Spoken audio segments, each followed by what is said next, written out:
Hi everyone, welcome back to part 2 of Damon Runyon's story called Gentleman the King. And if you remember, our narrator actually met these three individuals from Philly, well, two from Philly, one from Chicago, and they were off to do something in Europe.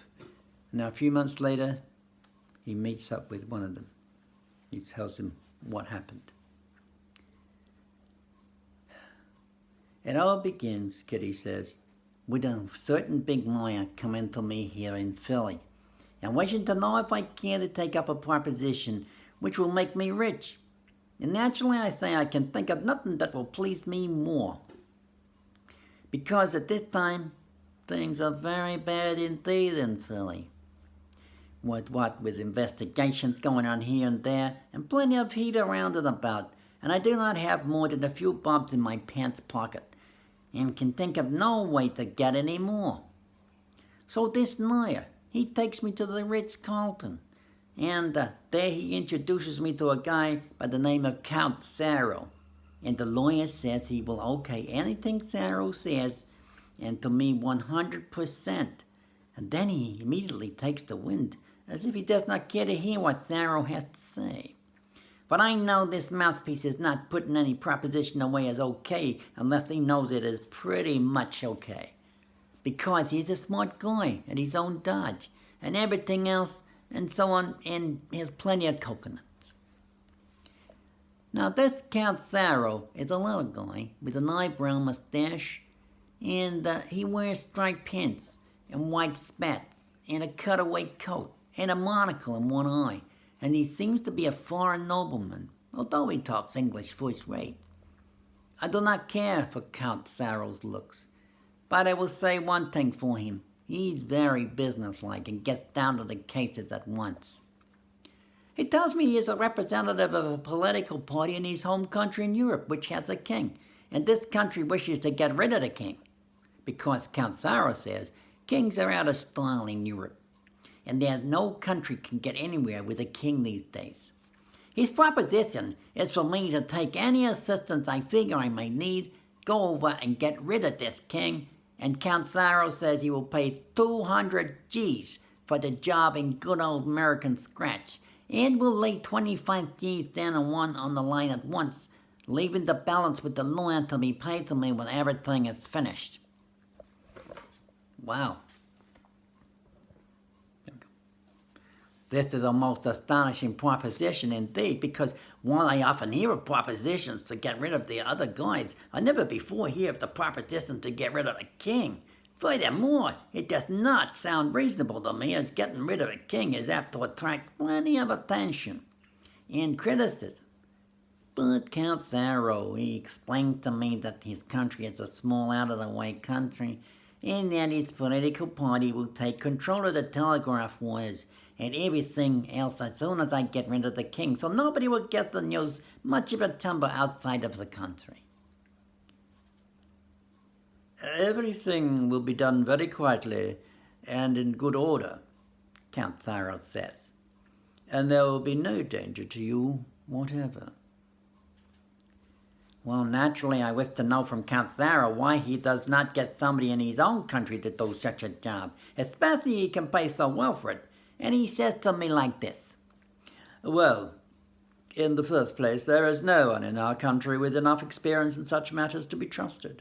And in the second place, we do not wish anyone in our country to seem to be tangled up in getting rid of the king.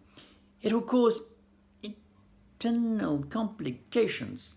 An outsider is more logical, because it is quite well known that in the palace of the king there are many valuable jewels, and it will seem a natural play for outsiders, especially Americans, to break into the palace to get these jewels, and if they happen to get rid of the king, well, getting the jewels, no one will think anything more than it was an accident, such as often occurs in your country.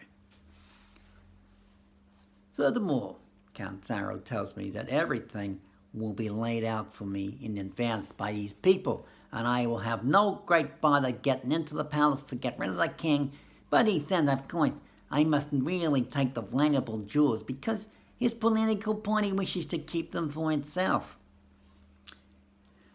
Well, I do not care for such general ideas at all. But Count Sarah whips out a bundle of scratch and reads off 25 large course notes of a G apiece. And there it is in front of me, and looking at all this dough, and I think how tough times are, what with banks busting here and there, and I'm very much tempted indeed, especially as I am commencing to think this Count Sarah is some kind of a nut, and is only speaking to his hat about getting rid of the king. Listen, I say to Count Sarah, as he sits there watching me, how do you know I will not take this dough off you, and then never do anything whatever for it?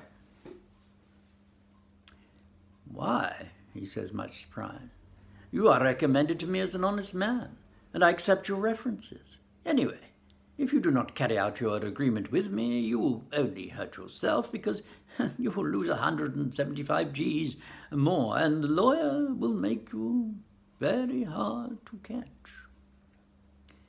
Well, the upshot of it is, I shake hands with Count Sarah, and then go out to find Izzy Cheesecake, although I'm still thinking Count Sarah's a little daffy, and while I'm looking for Izzy, who do I see but Jojo?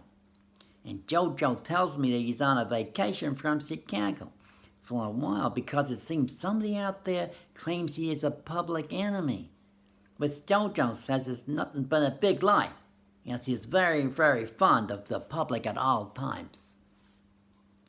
Naturally, I'm glad to come across a guy such as Jojo because he's a most trustworthy, and naturally Jojo is very glad to hear a proposition that will turn him into an honest dollar while he's on his vacation.